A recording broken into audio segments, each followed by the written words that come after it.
Welcome to the Overcoming PTSD podcast. My name is Brad Shipke, and today I have a very special interview for you with Dana Plumley. Dana is somebody very special who was able to fully recover from her childhood trauma, multiple rapes, and drug and alcohol addiction. She's now going out there and inspiring other people to heal and fully recover. And I really dug into her story to identify what are the things that allowed her to heal from decades and decades of PTSD. She literally suffered for most of her life with PTSD and has been able to fully recover in her 50s, proving that it doesn't matter how long you've had PTSD or how old you are, you can fully heal. So sit back and enjoy, because this will really motivate you and inspire you. Well, welcome, Dana. Welcome to the podcast. It's great to have you here. Thank you. First, tell us a little bit about your story. So how did you initially, I know you went through a lot of childhood trauma that eventually led into some drug and alcohol addiction, and where you are right now is where you're fully recovered, you're chasing after your dream job and helping and inspiring more people. So where did your journey start out? Like how did that all happen? Oh my goodness. I had some things happen to me when I was young that set the table for early drug and alcohol addiction.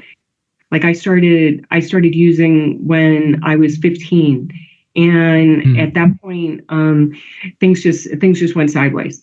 I was raped several times. I was raped. It was a date rape when I was 17, or when I was 15 rather, when I was going to fraternity parties underage.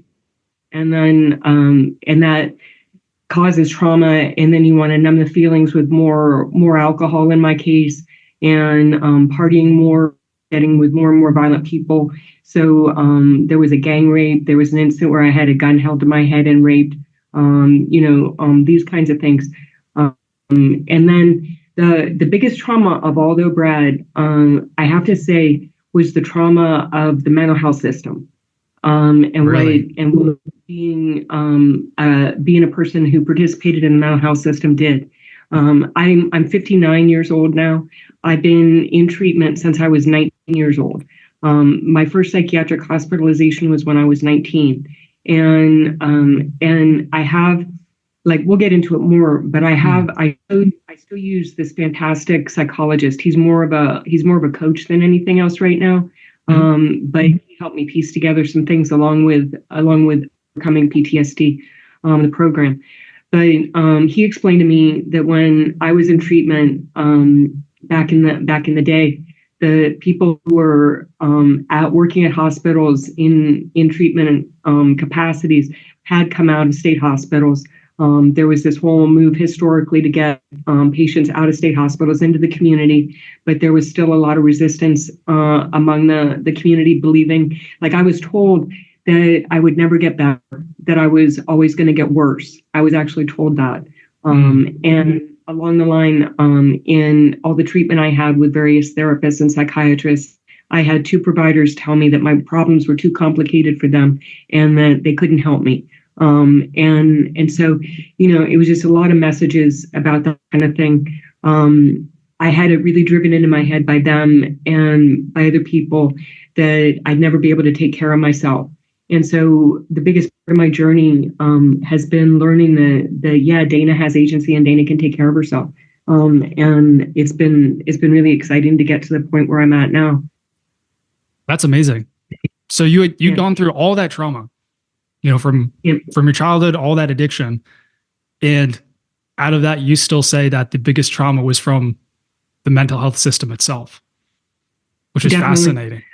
Definitely. I went through this whole thing. Like, I was looking at, I went back, I know we use terminology and stuff on the platform for overcoming PTSD, but I went back and I looked at an interview I did. I was 3 months in, and I was reminded of it. How old would I have been? Probably in my 20s or 30s, something like that. Was about the time it was popular.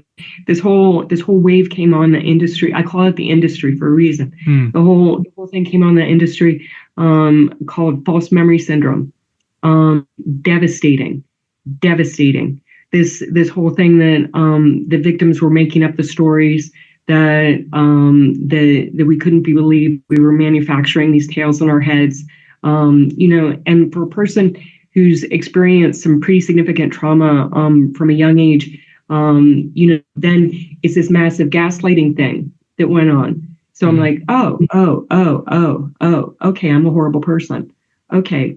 And then having to come out of that again, it's like you think, like, I haven't calculated the amount of money that was spent on treatment and medication and all that to get gaslit, to get my health back again, to be a whole person. And so now, like, in my capacity, I work for Salvation Army Adult Rehabilitation Center with adult men, and I work with them as a counselor.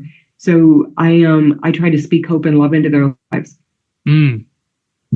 That's awesome, and I definitely want to get into that now, like, or later, like what you're doing now with the Salvation Army. I think that's really cool. I'm really intrigued though about your experience, like with the industry itself and the false memory syndrome thing. That's wild. So you were told, like, I mean, the craziest thing too is, like, you pay these people money with the expectation that you're going to help me. And then you end up being told it's too complicated. You're going to be like this forever. You can't manage yourself. You'll never manage yourself. Right. And that the things that you actually went through didn't actually happen. Right. Yeah. And you paid money for that. It's crazy. It's wild. It really is insane. Yeah. And I to say, like, I've had good providers along the way, but I've had some, like, that just totally disastrous experiences, and left me really suspicious of providers.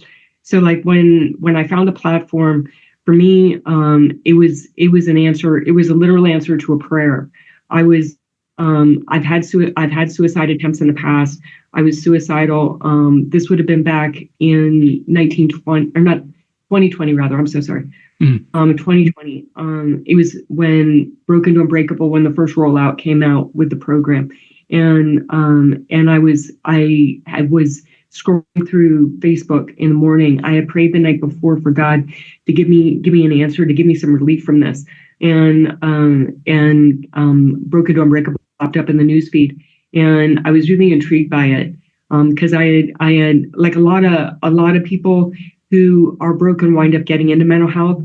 And I had worked as a certified peer specialist, and then I worked as a bachelor's level therapist. And then when I started getting massive breakthrough memories, that was when I was like, yeah, this false memory syndrome, this is like bogus. This stuff happened, and getting confirmation from third parties and stuff like that, So anyway, so I was really going through it. And I was suicidal, scrolling, there's Broken Unbreakable, and I recognized all these things that you do in the program. What I love so much about the program is that it puts all the control in my hands. That I'm the one who does the healing. And there were things in there that the internal family systems, cognitive behavioral therapy, all the stuff that really works. EMDR. Is all in there. But it's done in a way that isn't like you dumb it down. It's like you just get to the essence of it and cut to the chase, that you don't need an expert or somebody who has multiple degrees to sit with you once a week and tell you in 45 minutes you get to process this, and then you get to go home and be in misery until you come in next week, but I cancel because something came up at home. So you're going to have to wait another week. Right. Exactly. And you're right too. And the reason why the program even came out that way is because it's experience based, because we went through it. It's like the reason why we have the essence of it is because, like, that's the stuff that actually works. Exactly. You know what I mean? And a lot of it, like, so it's really cool. And I think that's a big beneficial part of it too. You're not dependent on somebody else. You're not going to somebody else to save you or expect somebody else to save you. It's like you get all that power in your hands. Yeah. Because that was the other thing. Like, I was going over my notes before we came on, and looking over my notebook that I kept from all the processing and stuff like that.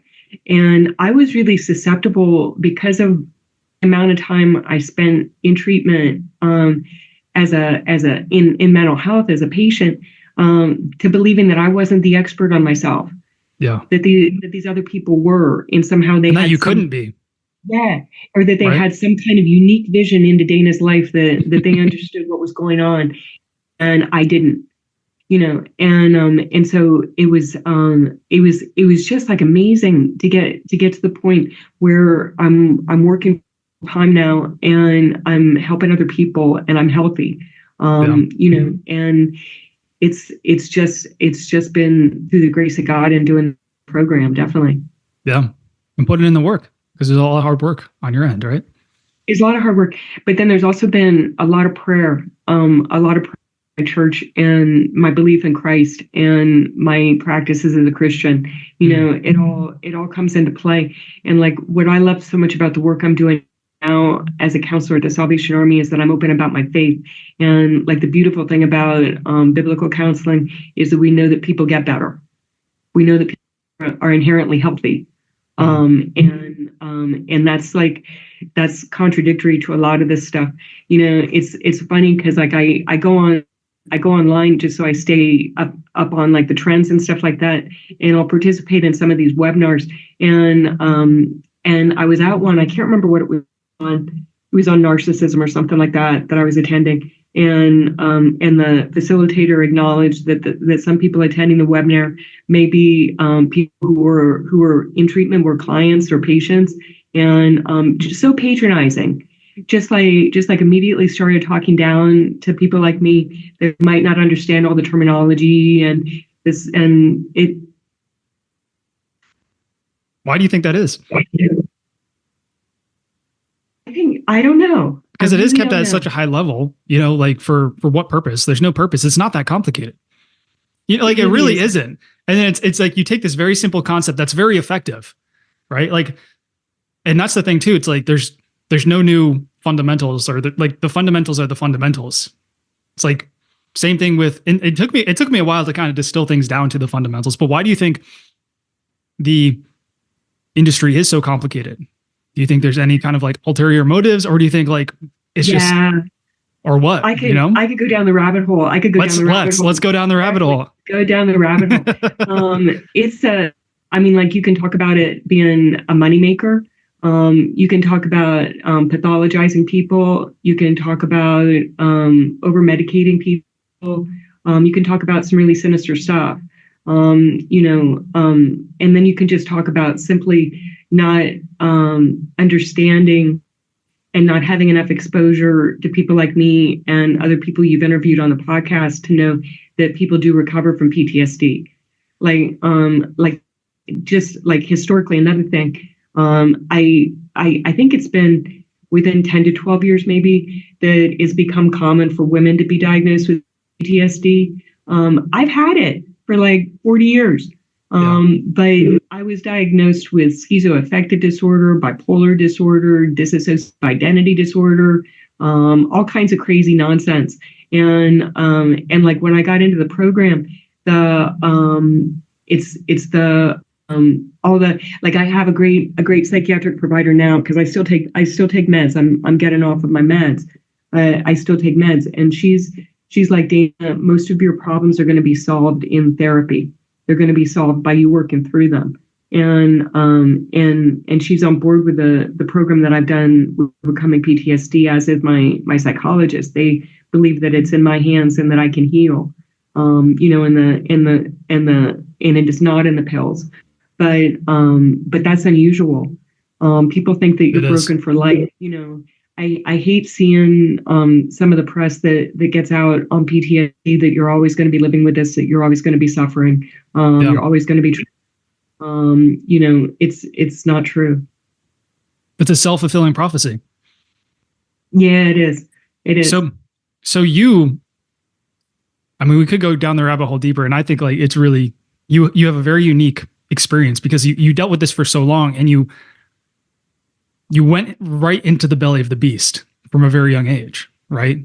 Like you said, in your teens, you went to a psychiatric hospital, and the ways that affected you were severe. It seems like the things that, and this is just my analysis of the situation, but it seems like the thing that probably affected you the most were the beliefs that were instilled in you during your stays there, Yes. I don't like, we can get into more about like the actual trauma that you said, like what was more, you said that was more traumatic than the actual traumas that you went through. Well, here, I'll give you one.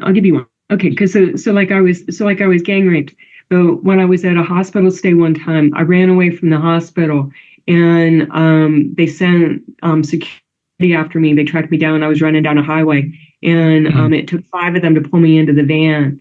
And when I was doing my bilateral processing, like how we do it, where you start out with a dysfunctional belief and the belief that you want the healthy belief, and then you do the bilateral processing in segments, Right. and then do the installation of the new belief, and I was jumping around in that. Like initially I thought, wow, gang rape, but what was coming out was how these people who were supposed to be helping me, what that was like, and how I was treated, and just what a betrayal that was.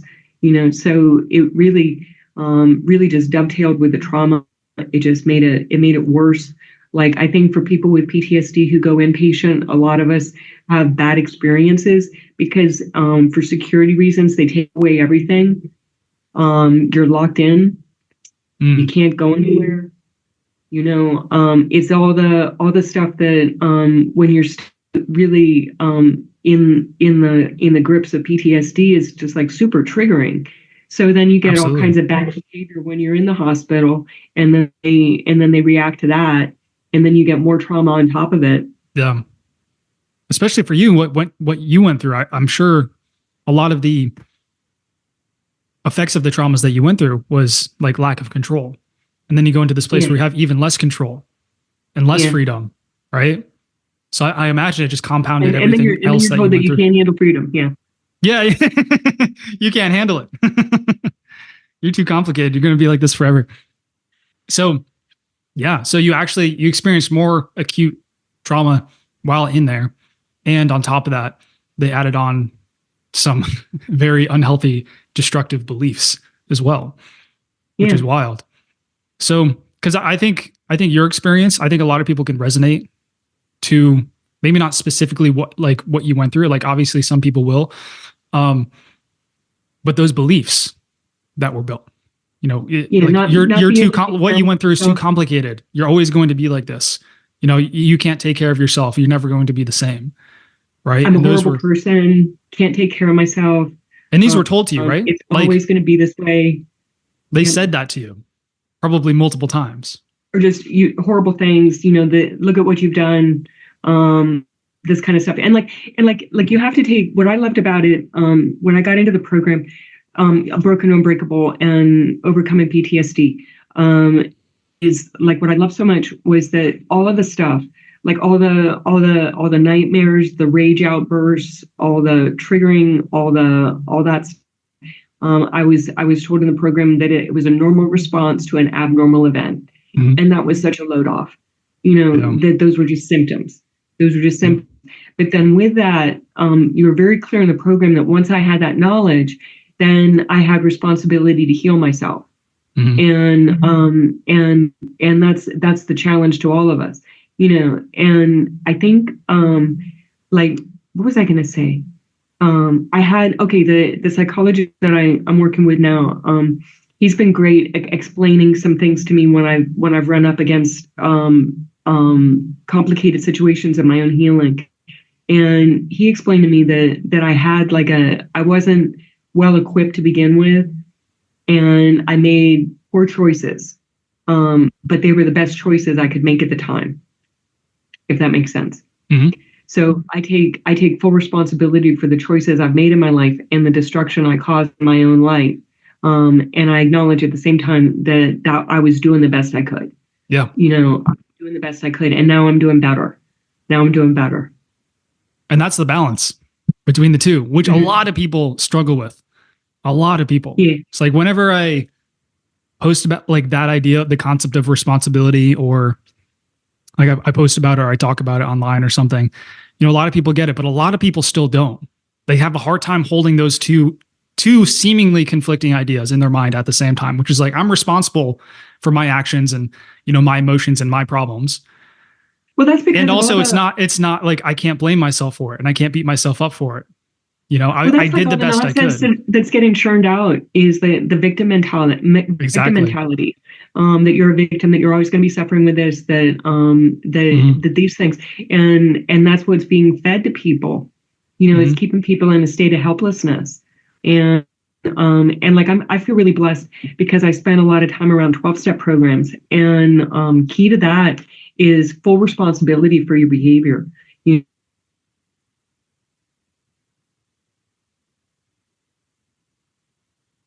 An arbitrary line and asked me when I started making adult decisions. And at that point, it looks like my connection's a little bit unstable. Can you still hear me? Yeah, you cut out when you said, feeding the victim mentality. You have to take full responsibility for your behavior, like all of your behavior. Yeah, and I had a sponsor who said that I as an adult, or starting to make adult decisions, that I take responsibility for that. And people can understand that when you step up to the plate and you take responsibility, that you have freedom. That's freedom. Yeah. When you have agents who can affect your world, that's freedom.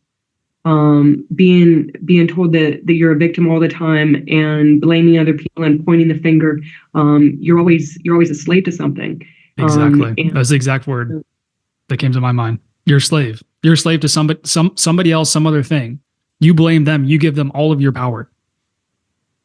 And that's like, it's a powerful word, because it really is. Because then your whole life is dictated by somebody else or somebody else's behavior, what they did to you. It's their fault. It's their fault. It's their fault. But when you say it's on me, then you have the power. That's you taking your power back. And that can be painful too, because you'd be like, oh my God, it was me. It's like, I made these decisions, and that can, to come to terms with that sometimes is painful in the short term. But it's also, like you said, freeing. It's very freeing. And I think you have to be clear, like some of the things that I experienced were criminal. There's no doubt about it. Nobody deserves to be raped. Nobody deserves that.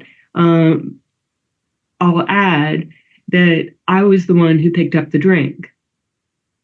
I was the one who made those decisions. And the consequences, like other people have free will, God's gifted us with free will.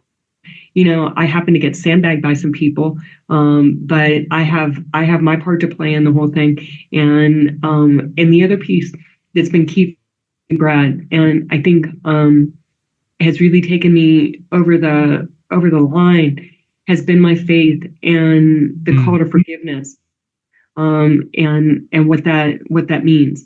I had the blessing when I worked in a state hospital for a while as a sort of peer specialist, and I saw individuals, and the light went off at one point for me where I realized what someone had been through as children was just horrific, and it would have been a miracle for them not to commit the crimes that they did.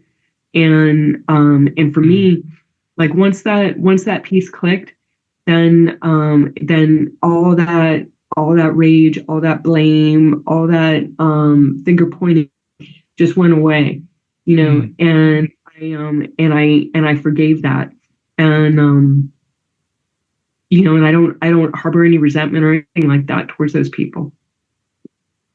So you were able to see them, what they went through, and then seeing that as a direct cause to, it's like, no wonder they ended up the way their behavior. Yeah. Mm-hmm. Yeah. You're just on a collision course. I think you mix alcohol and in with it, and it just bad things happen. That's just what happens. Yeah.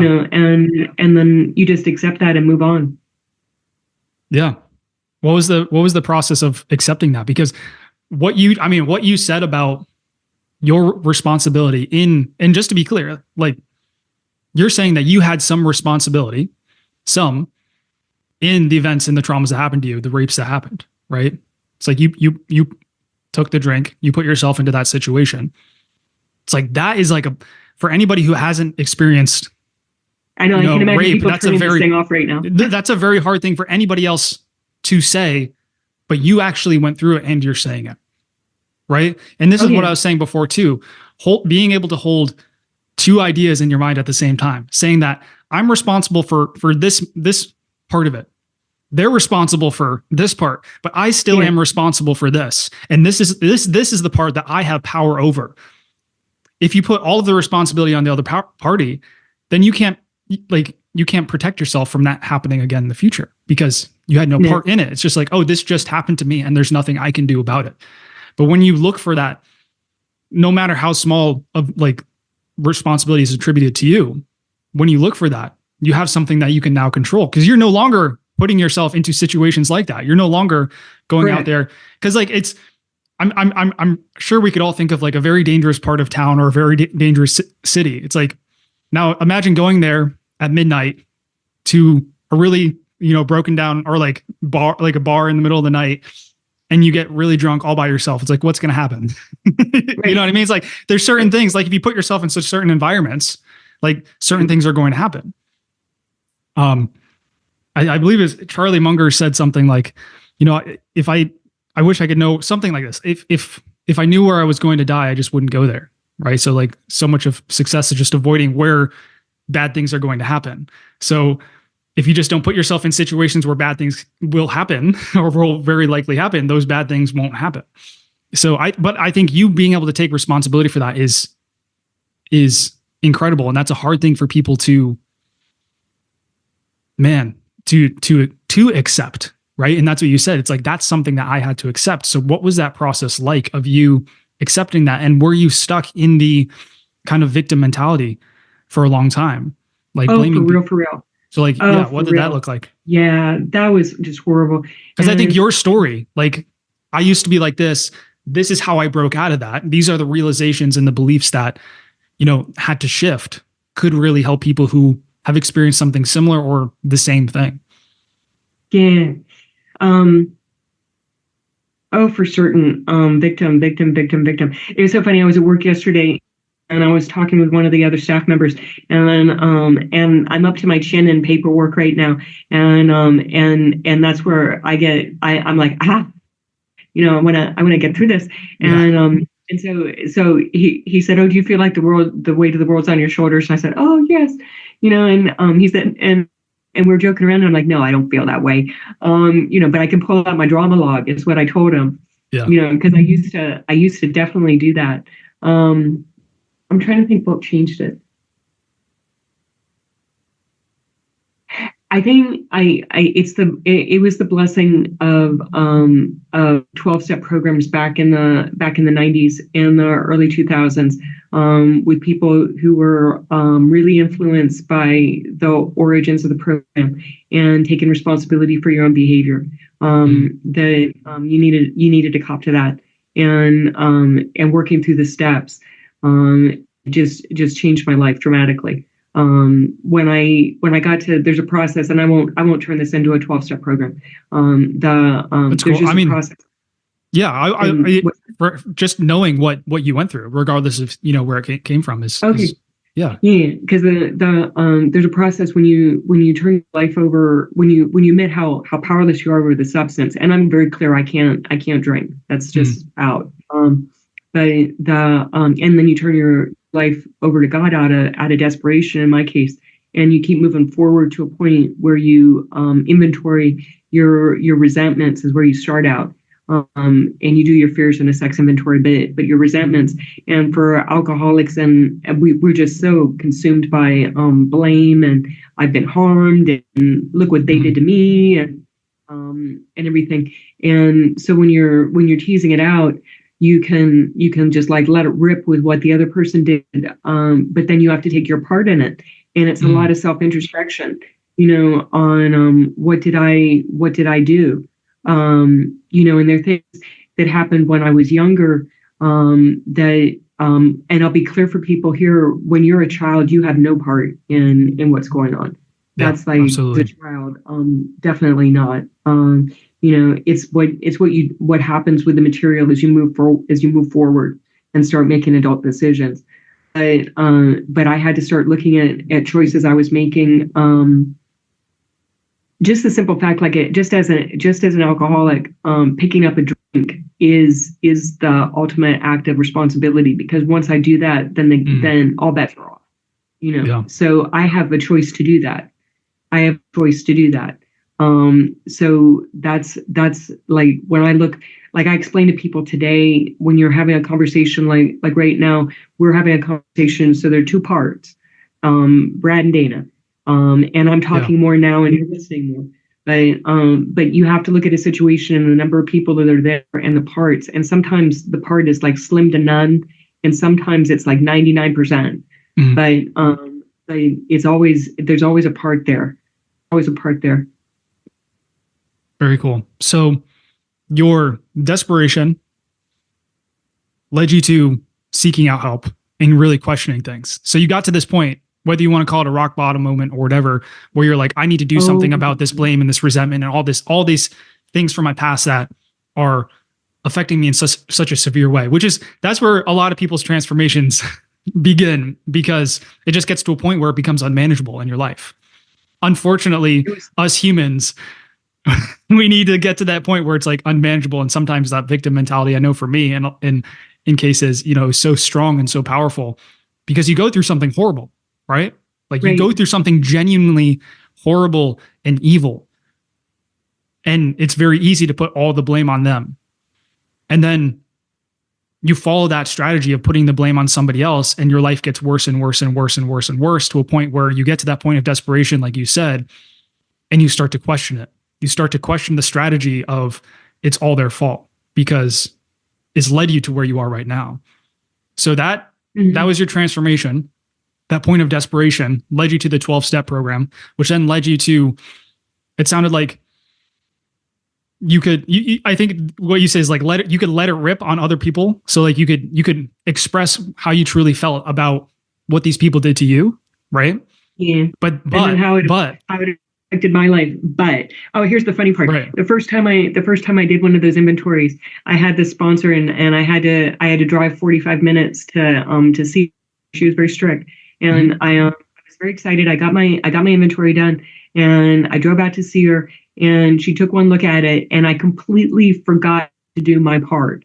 I was so consumed by victim mentality that I completely forgot to do my part in it. And she just turned me around, sent me home, and said, "Do it, or I'm just not going to talk to you." That's a good mentor, a good friend. She was very good. Yeah, and so then I started looking at it. Yeah. Yeah, when somebody can have that tough love and not just listen, because there's in today's day and age, and maybe always, maybe this is just kind of human nature. There are so many people willing to complain and blame, and then so many people willing to listen so that they can then dump on them. So it's just a big dumping party, but it never has that second part, which is actually the helpful part, because it is helpful to express what you truly feel. It's not about repressing those emotions, right? Like expressing that the anger and the hatred, whatever it is, expressing that, getting that out of you. But then, like you said, getting to that point and asking, what did I do? Looking for the responsibility, looking for the power that you have over that situation. It's like, that's the next element, right? So it's like, it's okay to go through that and to express that. And it's actually healthy and it's actually good. And that's why I tell a lot of people too, when they say, what do I do with this anger? I'm like, well, first, you need to express it in a healthy way, right? It doesn't mean yelling at your children or your family or your spouse or anything. Sometimes it's just writing it out, purely writing out the anger, right? But then getting to that point where it's like, what can I do about this? What's the problem? How can I solve this? What's my part in this, right? Yep. Like some of the tools I love so much in the program are, like when I was going back over that interview, I remembered it as the box journal where you get to just like explode and just like unload everything on the page. And I love emojis, phone emojis, emoji.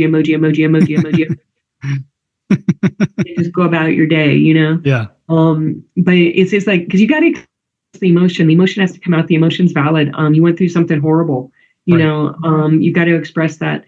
But do you want to sit in it the rest of your life and get worse? For me, like what happened, like I came into Broken Unbreakable in 2020, and I hung around for about 2 years before I really started to dig in.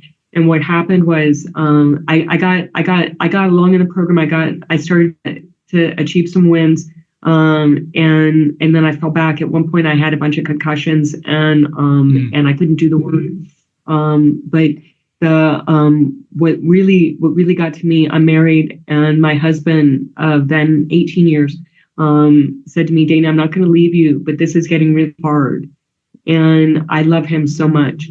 And the thought of losing him, and the state I was in the physical condition I was in, I knew I was going to wind up in a group home if things kept going down that path. It was that bad. And so I dug in, and I just went all in and did the work in the program, and took responsibility for myself. And like some of the stuff, like the deep beliefs that I had about not being able to take care of myself, boy, I worked the heck out of that, Brad. I really did, with all the tools of the program. I used like the bilateral processing for what other people would be familiar with as EMDR, to work through the actual memories that I had associated with those things. I used the introspective healing, being the reporter, asking the who, what, when, where, why questions, on situations. I used the protectors, the IFS stuff with my emotions, and the beliefs. I rocked beliefs. I still saved. I have them here. I saved like all these affirmations that I came up with, that I had to come up with, and just chipped away at it. And then I got to a point of just very practical stuff, because I had, like I'm still feeling it. I can't take care of myself. And so I'm like, okay, I'm gonna do a self-defense class. Why am I feeling I can't take care of myself? Okay, my computer skills aren't up to par. I need to bring my computer skills up to par. So I got online, and I got in with a service, and I started regularly taking classes. This is all while I'm doing the Overcoming PTSD program. And so it's real practical stuff too that you've got to do. How much do you want to get well? Do you really want to get well? You have to ask yourself that question. And what are you getting out of being ill? What are you getting out of being disabled? There are perks to it. You don't have to do anything. You can blame everybody. You can have outbursts. Nobody calls you on it. I could go on. Yeah. There are perks to it. So what do you want? Do you want that, or do you want a full life? What do you want? And you really have to ask yourself the question and then follow through on the action. It isn't enough just to go in and talk to somebody about it. You have to do the work. Man, so much wisdom right there. And I think a lot of people get stuck. I think you pointing out there are benefits to being hurt, right? There are things that are keeping you there. I mean, obviously there's a lot of pain. There's a lot of fear that's preventing you from actually going through it to get to the other side of the pain. But there's also things that keep you there, and to be honest about yourself with that too, and take responsibility. And that's one of the part of a huge part of responsibility is being able to be honest with yourself. Yeah. Right? There is, and being able to say to yourself, there is something, I am getting something out of this, right? And being able to acknowledge that. And then saying like, I'm not taking responsibility for this piece that I had in it. And I don't want to admit that. Yeah, and the other part of it was the when you talk in the program about or maybe I'm using my own terms, I can't remember, but I call them like second, third, and fourth order consequences to actions. Like I love the mindfulness aspect of the program, and I love to teach people to meditate, but being present and in the moment. You have God wants us to be in the moment and to make choices. And it's only in the moment that you're going to be able to affect your life. And the second and third order consequences, if I, like the example you use in the program, if I come home and I binge watch Netflix and eat a tub of ice cream, what's going to happen next? What's going to happen next? What's going to happen next? And when you play that out, it's terrifying. It's terrifying. And I've lived most of it. And so it's always like, it's definitely like everything I've learned in overcoming PTSD, I incorporated into my life in one way or another. And so I have a healthy lifestyle today. I still do a lot of the stuff that I learned in the program. The planner, I'd love for you to talk about the planner. That's like an anchor for me. And I do gratitudes. The science behind it, I think you say in the program, is 5, and I do 11 a day. Because, and I told the co-founder that I do 11 because my attitude was so crappy. I decided I would double it up and then throw one more in for good measure. I love it. And I still do them. And it's like I'm very passionate about recovery and getting well from PTSD. But I have so much joy in my life today, Brad. And I love it. I have, like, I wanted to read just real quickly. Like, I was sick for 3 days. I was out of work for 3 days because of a virus that was going around. I was negative for COVID, but there was a virus. And I came back and there were 7 cards in my box with multiple signatures. I work with 25 men, approximately 25 men. I had all these cards, and then one of them wrote this, and he said that God showed me his light through one of his miracles in the work of you. I felt the energy that came from you that gave me strength to push through. God showed to me through you. It was a light of his glorious righteousness and grace. God showed me and put me into myself well. It felt like an epiphany, a state of mind, body, and soul. So thank you for the miracle you are, and thank you, Father God, for allowing your presence to be acknowledged by me through his grace, seeing a miracle of his word. You're a strong-willed woman. May you continue to shine in God's light. Yeah, it's just like, I wasn't that person. That's amazing. For years. And it's just through the program and all the prayer and the miracle of God's work in my life that I'm a different person today. And then, like, I think you've got to talk about also, maybe not professionals even, but family members or people in your life who really don't want you to get well. Yeah, you have the people who tell you they want you to get well until you get well. So it's quite a shift. There's some people who are very invested in people being sick. Mm-hmm. That's a huge topic right there. But let me ask you this: how does it feel to now be able to actually? Because the word you said was, I feel so much joy. How does it feel to experience that joy and also get to a point where you're able to impact other people's lives in this positive way? Like, how does that feel? Is that something that you always wanted to do? Because it's amazing the people that you can help.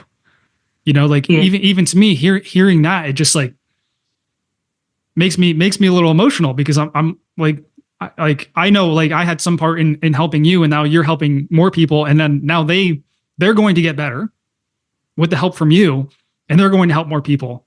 And that's on you and the work that you did.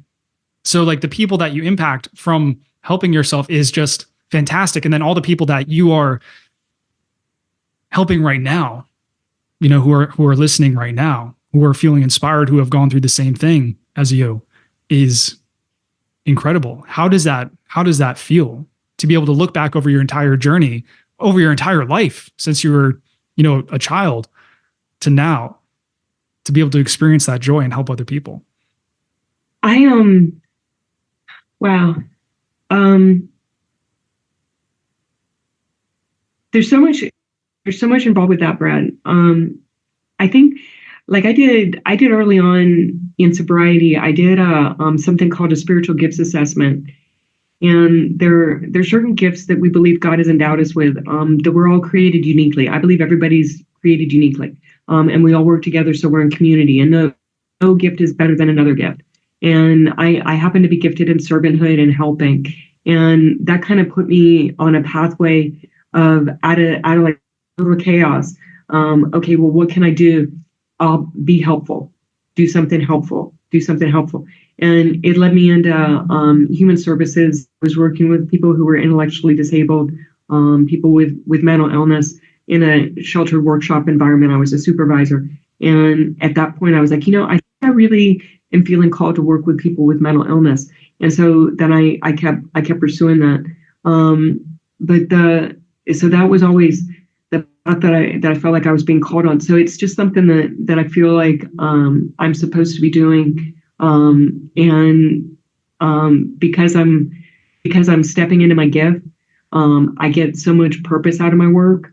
I feel so blessed that I love the work I do, and I tell the beneficiaries there. I say, you see what you see is what you get. This is Dana from the time I get up in the morning to the time I go to bed at night. This is just me, and the joy I have is just phenomenal. I don't take anything for granted at all. I lost so much because of mental illness. I lost so much because of physical disability. I get such a kick out of just small things. And when somebody does something like in the rehabilitation center where I work, it's a residential facility. I do counseling. I also mete out consequences when there's been poor behavior or a rule's been violated. And so I have that role too. But it's always like when I see growth, I get so excited, Brad. It's just mind blowing, and there's a song out now in worship music, 1, 2, 3 up to infinity. I can't count all my blessings. It's just and like the thing that probably be totally mind blowing for a lot of people who are listening now. And this is no joke. I am grateful at this point in my life, after all the work I've done, and I've done a lot of work. Like I tried to figure it out. I think it was somewhere between 200 and 300 hours of processing to get through everything. But after all that work that I've done, I am grateful. I am grateful for all my experiences because I love my life. I love the person I am today. I'm so happy. I have this amazing life, and I wouldn't, and none of it would be possible. When you play out consequences and chains of events and things like that and all this stuff, I wouldn't be the person I am today if I hadn't gone through all those things. And like at the deepest thought of my head, where I was having the greatest existential crisis and having to ask myself, why in the world will God allow all of this stuff to happen to one person? And my psychologist was enormously helpful to me. He's a Christian, and we were able to have those deep conversations. And out of it, for me, like it's in scripture for me, he knew every hair on my head. He knows every hair on my head. He knew me in my mother's womb. He knew everything. He knew that I would be equipped, that I had choice in all these situations. I'm responsible for poor decisions I made and consequences that happened. But I'm equipped to handle all that. And he put things in my life and my path. And he put broken to unbreakable and overcoming PTSD in my path. I latched onto it. I did the work, but it was there. And it blows my mind that I have the life I have today because it gives me so much joy. I don't know if that answers your question. I just love my life. Yeah. Well, it's like you said, there are so many blessings in life and so many opportunities in life. And the way you said it is like, I grabbed onto that. It's like you still play that part because you can choose. Oh yeah. You have free will. You get to choose whether you hold on to this opportunity or you seize this opportunity or this chance to get better, or you allow this, like the people who are listening, you allow what Dana's saying to actually wake you up, to ask yourself, what part did I have in my past? What responsibility do I have? And it is a choice at the end of the day to wake up, to seize those opportunities or not. But I was going to ask you, so it's interesting you said between 200 and 300 hours of processing, which is just really interesting. And that's to like full recovery, right? Where you are right now, where you're experiencing true joy and you're giving back and you're helping other people. 200, 300 hours is not a lot of time. Like if you do an hour a day, that's less than a year. Because on the last podcast, when I was talking, my commitment contract in the program, when we do that commitment contract to ourselves, and that we're all in.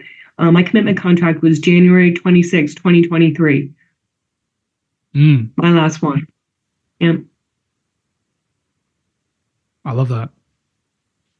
But it's not a lot of time. Something else I have to tell you about being all in and taking responsibility. Like when Sure. I decided that I was all in with overcoming PTSD and getting on top of the PTSD, I was 58. I'm 59 now. I have arthritis. I have chronic pain issues. I have these things that come along with my circumstances, but it's not slowing me down. I take steps Yeah. to address it because I want it. I want it. I had so much chaos and so much destruction and so much ill health in my life that once you get a piece of it, once I just encourage people, just do the work, just latch onto it and don't let go. Because when you get a taste of it, you just want more.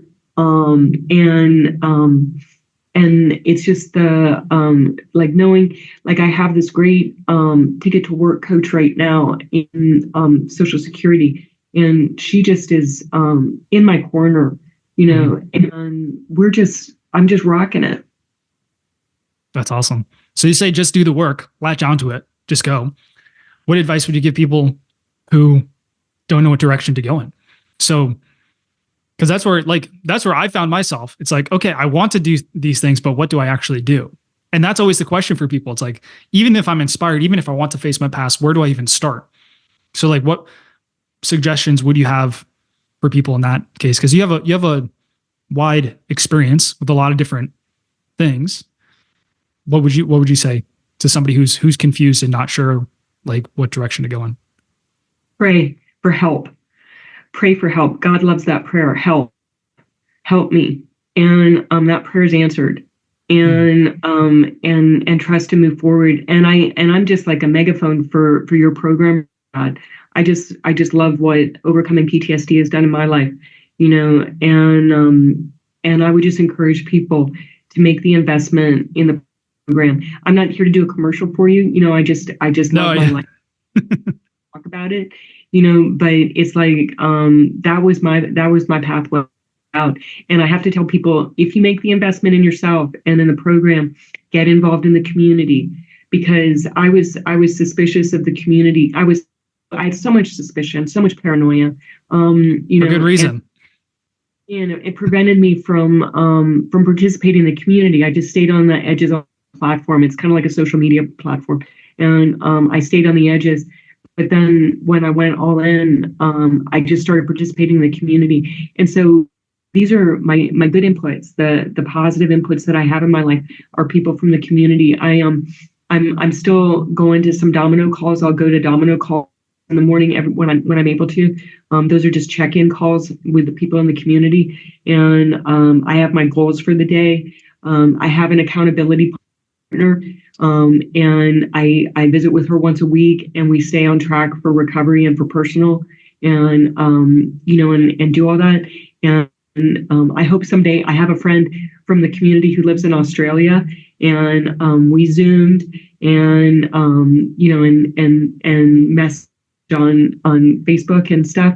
And it's just been a joy. And these are the cheerleaders that you need in your life, because there's people telling you you're not going to get well, especially if you're somebody my age who's been through a lot of trauma. You're not having a lot of people in your corner telling you that you're going to get well. And just like latch into the community, just plug in. Yeah. Finding people who will support you. And my experience too is finding people like either people who have already done it, right? Or who are actively working on getting better. Because like, that's not like, it's hard to find.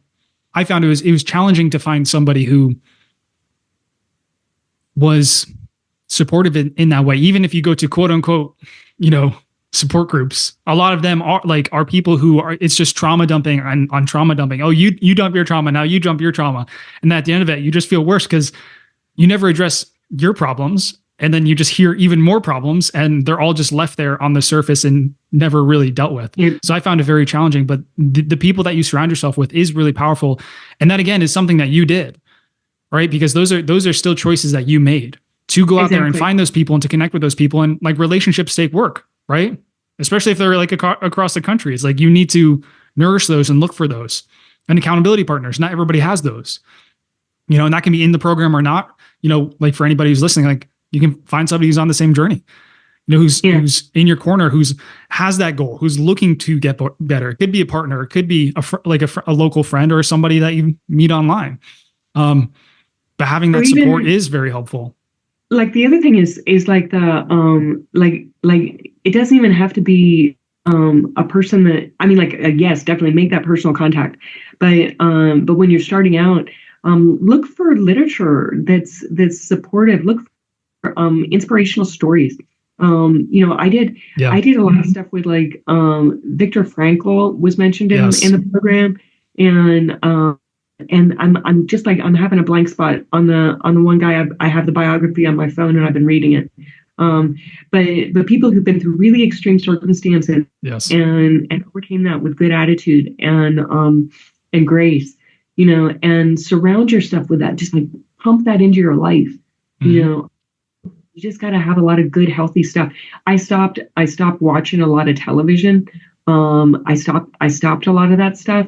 It was encouraged in the program, and then I kept it as a habit. And it makes a difference what you put in, garbage in, garbage out. Exactly. That's a really good tip right there, and that's something to help me and Kayleen as well. In the beginning was like, you don't have references for success for people who have gone through tremendous hardship and come out the other side successful, which is why I want to do interviews like this, because most interviews out there, even a lot of therapists, like sometimes I watch interviews with therapists or whatever, like a podcast, or I listen to a podcast, and the therapist itself talk about their problems that they still have. And like, if I was there, I'd just be like, why, like, what are you doing about it to actually solve that problem? Like, why is that problem still there? Because they just accept that problem to be there. And so there are very few, I mean, there are a lot of success stories out there, but you have to find them, right? But I think there's few success stories with PTSD that are being told, which is why I want to do these podcasts, because you're somebody who has completed their full story arc, right? A lot of people, it's just halfway, or maybe their full story arc is, get hurt, get broken, stay broken for the rest of my life, and maybe that's their arc, But for you, it's like you go through the full transformation, and that's what people need to see and look for. But Viktor Frankl is a great one. He was a huge one for me. Louis Zamperini was one. There's a bunch of great ones. That's the one. Yeah, that's the one. I'm reading his biography. Yeah, he's great. Yeah, his biography is great too. Yeah, I mean, you think about that. Somebody who was a prisoner of war, who got prisoner of war, and really crazy, like his story is wild. He was in the movie Unbroken. I don't know if you've seen that, but I haven't seen that. It was a good movie. And then Viktor Frankl, Holocaust, lost his wife and his children, came out the other side, inspired, found meaning in the camp itself, and was able to help people in the camp itself, and then go out. In the same year that he got out, he was doing talks on the meaning of the Holocaust and helping people through that. Is like just an incredible guy. Another great book that you might actually like, I finished it this year, was Eddie Jaku. It's another story of a man who was in the Holocaust, but crazy story. The book is called, I believe it's like the Happiest Man Alive or something. I'm going to look it up right now. It's really good. I would recommend that. Where is it? But super, super good. It's not coming up, but it's like The Happiest Man Alive, Eddie Jaku or something, but super good. Again, like somebody who can go through the Holocaust, lose family members, and then come out and be like, yeah, I'm the happiest man alive. Yeah. Like what kind of reference is that? You know what I mean? Like it's crazy. And those are like the inputs that people need to be feeding themselves. Get out of those support groups that are, trauma dumping. Get out of the, stop, reading and rehashing your own trauma, and start inputting these positive stories of success into your mind, because that's what you need to heal, or that's what you need to hear to heal if you want to heal, right? If you want to even challenge those beliefs, because in the first place, you need to be willing to put yourself in front of those inputs that are going to challenge the current beliefs that you have, that are going to challenge that current victim mentality, that are going to challenge you to actually take responsibility for your life, because that is a core thread to anybody who heals. But man, yeah, that's incredible. But yeah, putting in that time for you, the 200, 300 hours, you said the program was very helpful for you. That was a turning point for you. Very, What specifically about the program itself, like what work, like I know you said you did a lot of different processing tools too, and you challenged a lot of beliefs.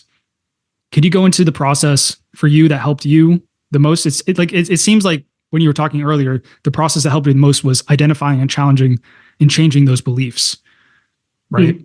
So could you go into what worked best for you in that regard? To how did you identify the beliefs that you held? Right. Because that really is the programming that dictates everything. And then how did you kind of work through that? Sure. I had this one therapist, and she helped me. So this is what I meant about like you just get like, what are these people doing in my head? But like I got as far with cognitive behavioral therapy. You go through the different types of dysfunctional thinking, your patterns, you do logs, you do all this stuff, and you come up with your core dysfunctional beliefs.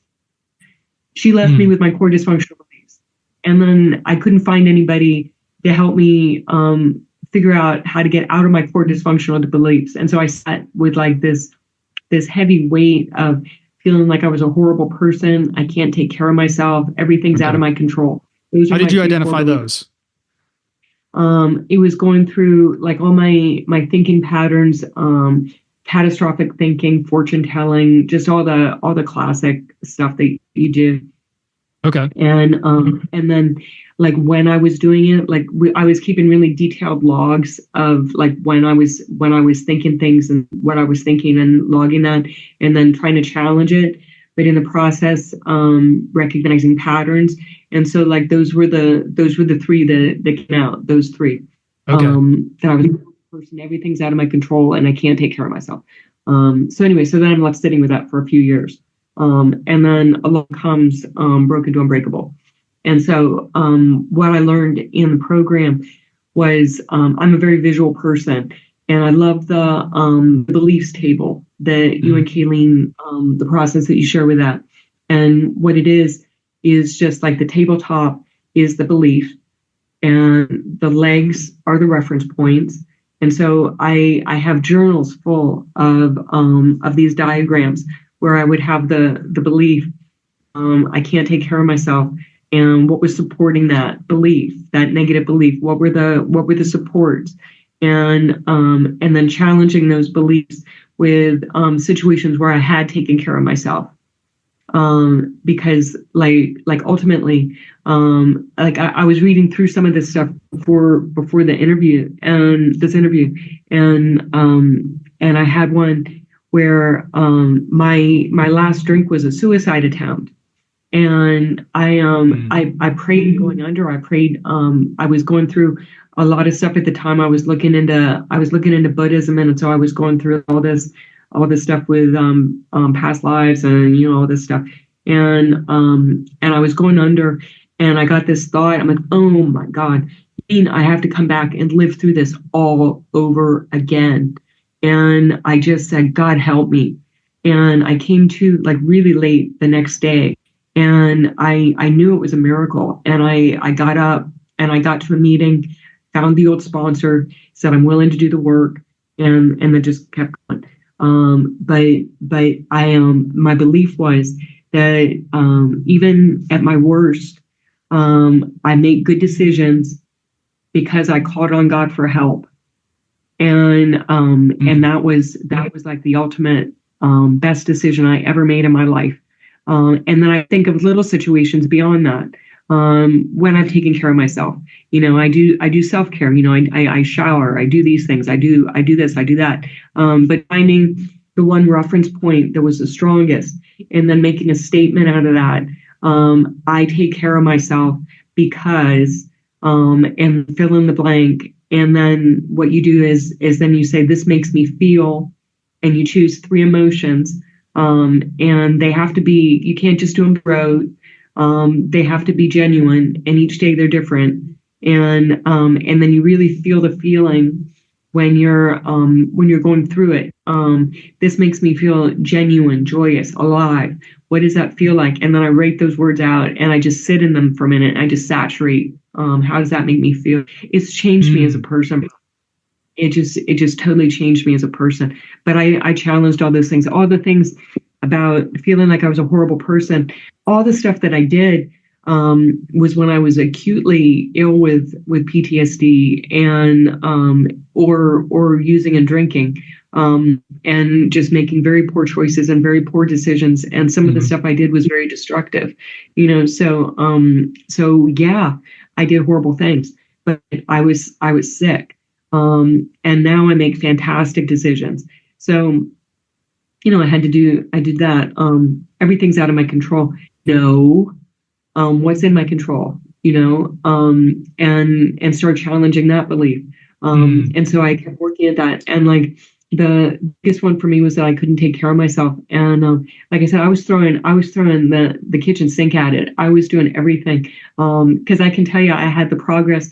Like at one point, before starting this process, the thought of taking a self-defense course was so triggering that I was carrying pepper spray in the house. I was locking myself in rooms, carrying pepper spray in the house. And when I got to this point in the program and I was challenging my beliefs, and I'm like, I gotta take it up to the next level. I gotta kick it up to the next level. I pulled a self-defense class into my church and did a self-defense course there. And so I learned some basic moves and what I can do. And that made me feel better. You've got to take action. You've got to do the work, and like I said, doing the Microsoft Office classes, but yeah, that was my process with the beliefs. That's awesome. So analyzing your thinking patterns, right? And then, just walking through what your process was. It's like you walk through your habitual thinking patterns, identified the patterns within those because the patterns were the beliefs, right? And then you took those and you made the table diagram, tabletop being the belief, the legs being the reasons or the references for why you believe that belief to be true. And then you challenged those, each one of the reasons, right? Right. Created the new belief and then just laid on as many references as you can. And like you said, you threw the kitchen sink at it, right? Yeah. And this was just stuff that you wrote down on a piece of paper, right? You actually wrote down these diagrams and journals. Yeah. And that's the work, right? Yeah. That's what it looks like. And that's something that you did. Yeah, right? There's science behind it that when you're writing, it connects with your brain. And so it's so important. I mean, people can do it on the computer. You got to write it out longhand. There's science behind it. And that makes it really stick. I love that. So what would you say your biggest piece of advice is for somebody who's listening, who might feel stuck or where you used to be? What would you say to them? Or if you could speak to a younger version of yourself. Don't believe the lie. Don't believe the lie. We do recover. Do not believe the lie. Yeah. And that's huge. It's crazy how the things that we believe and the thoughts that we have really do. What you believe, you dictate. become. What you believe, you become. I have one of my I have like all these statements on my work stand. I had it all covered up because I had a lot of work on it.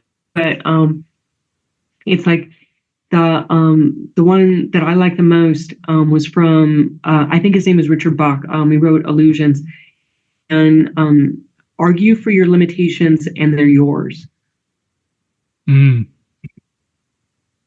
If you argue hard enough that you have problems, that you're broken, that you're never going to get well, that you're a victim, you'll believe that and you'll become that. It's a nightmare. You create your own nightmare. And you have to make the changes in your own brain to work your way out of that.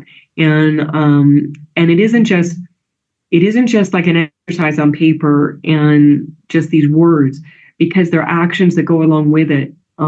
You start walking those things out. You start taking better care of yourself. You start treating people better. You start taking responsibility. And there's so many tools that you give us in the program, coping skills in the meantime, and you're very clear that coping isn't going to be the end of your story. Like I got so much from people, oh, you're just going to be coping the rest of your life. Yeah, right. Great, thanks. But it helps in the short run. But it's just like you just come through it. I still like I'll come home from work and I do, just because I'm very empathetic and I take in a lot. I'll still do like bilateral tapping on the outside of my legs, and I get some somatic release from that. Just by that's just the energy that your body's storing, and just release some of that. And I do my meditation in the morning. I do my mind palace, where I have the seasons. Visualization's huge for me. Visualizing your hand helps too. But I have photographs on my phone for different seasons, and I spend 5 minutes in my mind palace, which is just like the happy space, and then I meditate for 10 minutes.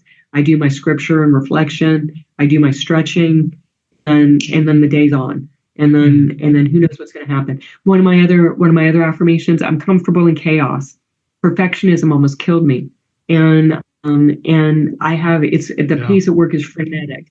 It's frenetic, and there's always something going on. I'm putting out fires. I'm counseling. I'm doing this. I'm doing that. But I'm comfortable in chaos, and I am today. That's beautiful. Was it all worth it? The work? The work, definitely. The pain? Definitely. Right? Was it painful to put in the work? It was hard. I was looking over, some of it was hard. It was like, I was looking over my notes, and I'm glad I kept everything, because it's like I made notes when I would do the EMDR, when I do the bilateral processing with for me, I used audio. I used the eye movement was too distracting. So I used the bilateral audio and did the reps and stuff. But like on a couple of them, I was like, I just totally broke down and cried. I lost it.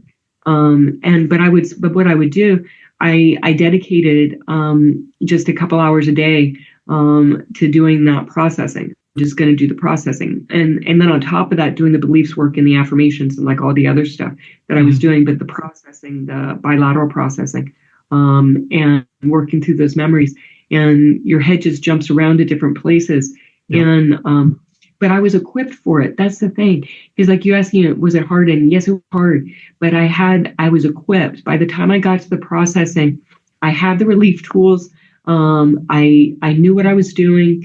I had the new beliefs that I installed.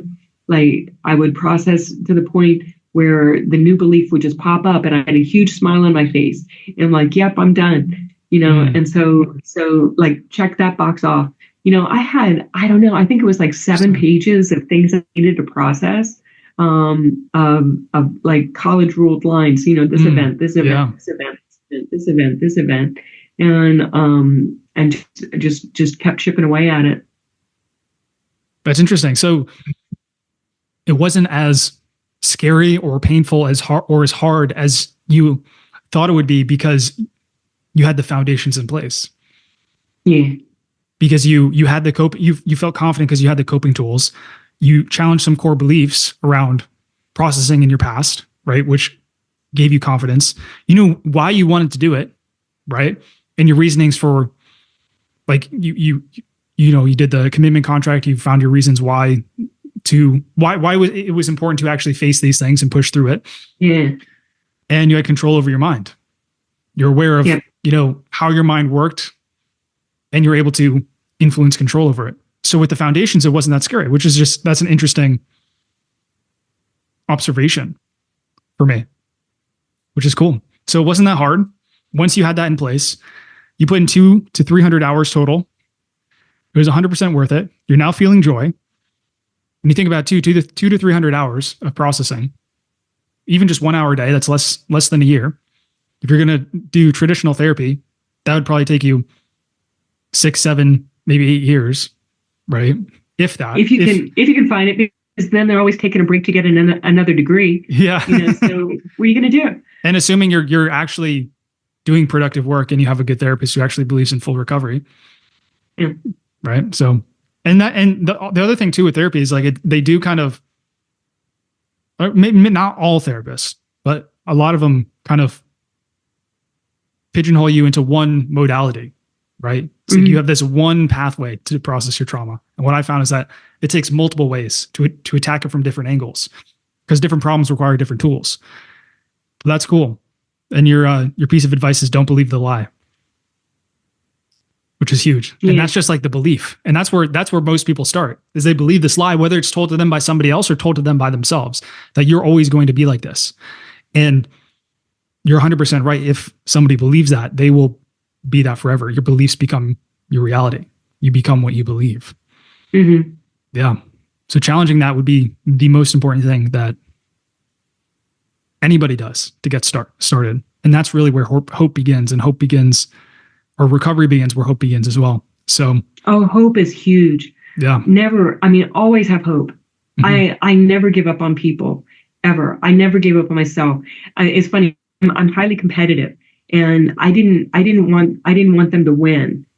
I didn't want them to win. Those people that were telling me that I wasn't going to get well, I didn't want them to win. And so I'm highly competitive. Yes. Hell yeah.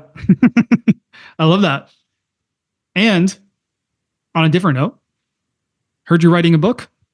Are you writing that now? Yes. Are you actively working on it, or? I'm like working on it now. I'm kicking around ideas for it. I feel called to write a novel.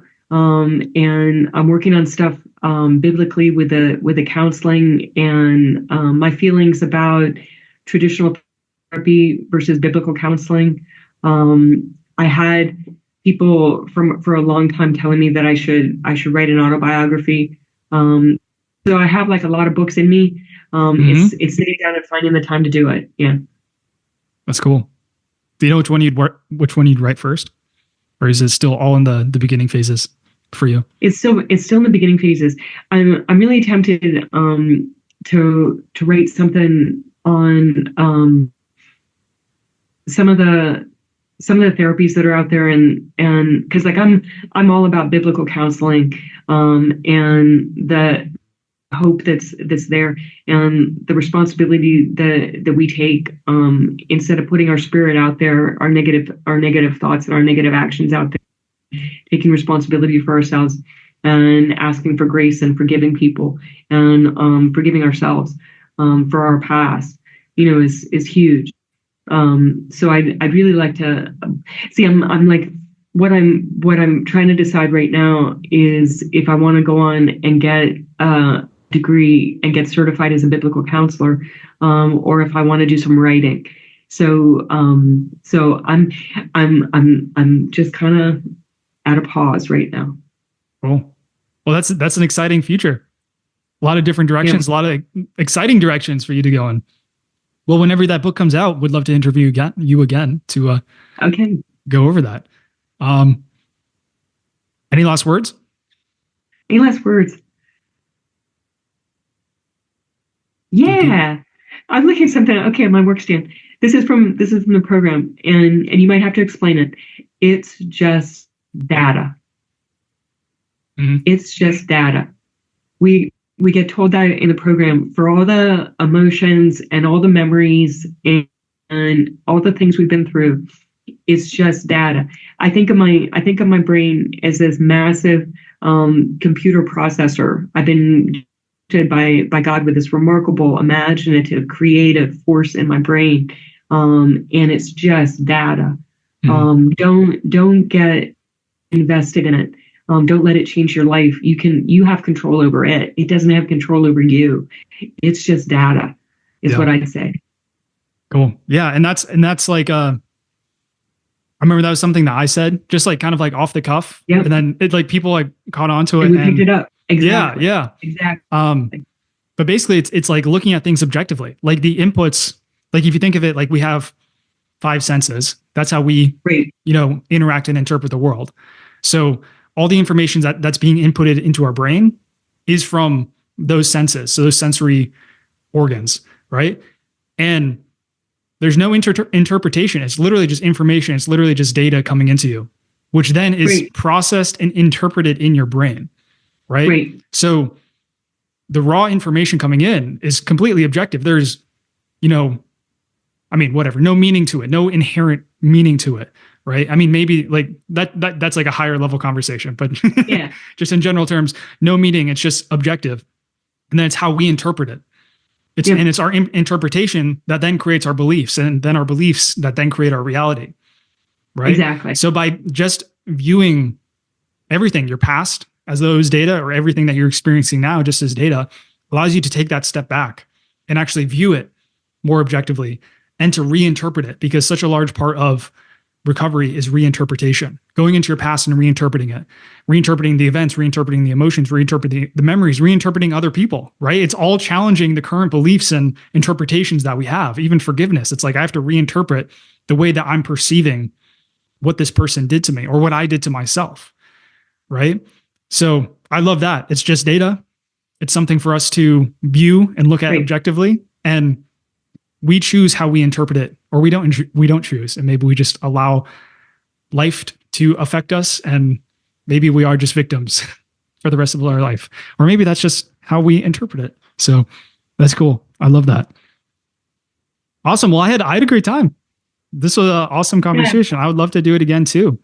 Either on the book or get an update with how things are going with the men in the Salvation Army. There's just, I know. We could also do like a deep dive into like addiction or something specifically, because I know this one was kind of broad. So it would be kind of cool to, maybe pick one topic and go deeper into something like that, because you're a wealth of knowledge, and your story is amazing. What you went through and how you went through it with so much grace, and now you're going on to help even more people. It's amazing. It's inspiring.